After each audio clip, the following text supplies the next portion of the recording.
Welcome back to Movement Monday. Today is going to be actually part one of a three-part series where we start to talk about core stability. So one of the things you'll see on your KAMS assessment is you actually have a core stability score, or core score.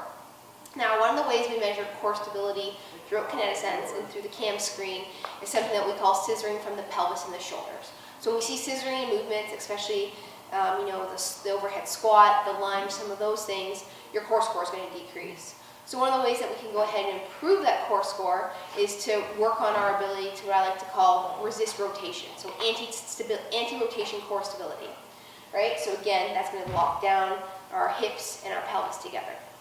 So our very first progression today is just going to be bird dog. We're going to show it in the easiest form, which is in a quadruped position. So Cody's going to go ahead and demonstrate that for us.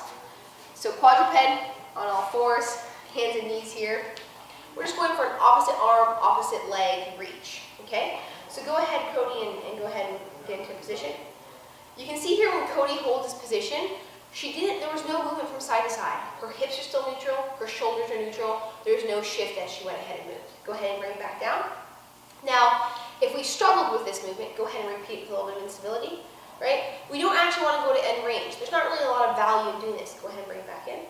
So then what we're going to do is we're actually just going to move our hands and feet as far as we can while maintaining that neutral position. So go ahead and just do a little half raise for me. Good. So here Cody's still nice and stable, so that's what we want to focus on, and bring it back in. We actually want to tempo these as well. So we should have, I would say at minimum at least 2 seconds out to that position, a 2-second hold, and 2-second back in. We can change that as well, but that's a really good starting point. Again, let's start with 2 sets of 10 reps of these on each side. Now, if this is nice and simple, and you don't really get much of a training effect by doing this, okay, we can actually progress this from the quadruped position into a plank position. So go ahead and plank for me. So plank variation 1 would be on her elbows. Plank variation 2 would be actually on her hands in a push-up position.